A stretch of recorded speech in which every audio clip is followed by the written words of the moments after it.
এবার সামনে এলো যুক্তরাষ্ট্রের সামরিক শক্তি নিয়ে এক চাঞ্চল্যকর তথ্য।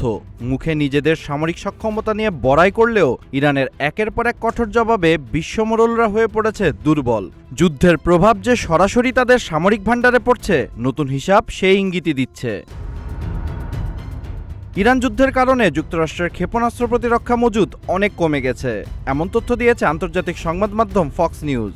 Centre for strategic and international স্টাডিজের হিসাব অনুযায়ী প্যাট্রিয়ট প্রতিরক্ষা ইন্টারসেপ্টর ক্ষেপণাস্ত্র প্রায় 2300 থেকে কমে 827-এর নিচে নেমেছে।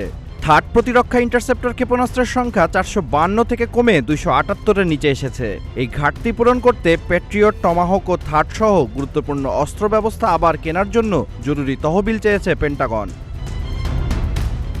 এই তথ্য বের হওয়ার মাঝেই ইরানের সুপ্রিম ন্যাশনাল সিকিউরিটি কাউন্সিল যুক্তরাষ্ট্রকে সতর্ক করে বলেছে, নৌ অবরোধ ও সামরিক চাপ অব্যাহত থাকলে শুধু হরমুজ নয়, আরও গুরুত্বপূর্ণ সামুদ্রিক পথ বন্ধ হয়ে যেতে পারে।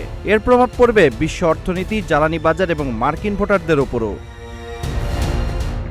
সুপ্রিম লিডারের সামরিক উপদেষ্টা মোহসেন রেজাই বলেছেন, হরমুজ প্রণালীতে যুক্তরাষ্ট্রের কোনো ভূমিকা নেই, এটি আঞ্চলিক দেশগুলোর বিষয়।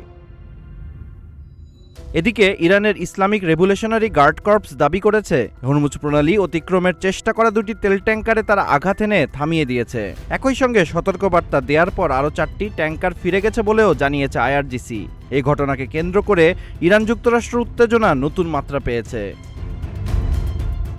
অপরদিকে ইরানের বার্তা সংস্থা ফার্স নিউজ ইরানের সম্ভাব্য লক্ষ্য হিসেবে সৌদি আরব, সংযুক্ত আরব আমিরাত, কাতার, কুয়েত, বাহরাইন এবং ইসরায়েলের গুরুত্বপূর্ণ তেল ও গ্যাস স্থাপনাগুলোর নামের তালিকা প্রকাশ করেছে। সংবাদ মাধ্যম তাসনিম নিউজকে এক ইরানি নিরাপত্তা কর্মকর্তা বলেছেন, ইসরায়েল ও যুক্তরাষ্ট্রের জ্বালানি স্থাপনাগুলোতে হামলার জন্য বড় ধরনের পাল্টা পরিকল্পনা প্রস্তুত রেখেছে ইরান। বারবার সামরিক চাপ, নিষেধাজ্ঞা আর হুমকির মুখেও ইরান যে পিছু হটছে না তা নতুন করে স্পষ্ট হচ্ছে। মার্কিন আগ্রাসনের প্রতিটি জবাবে কঠোর অবস্থানের বার্তা দিচ্ছে Tehran.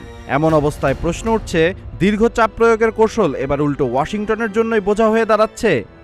Abid Hasan, green TV digital.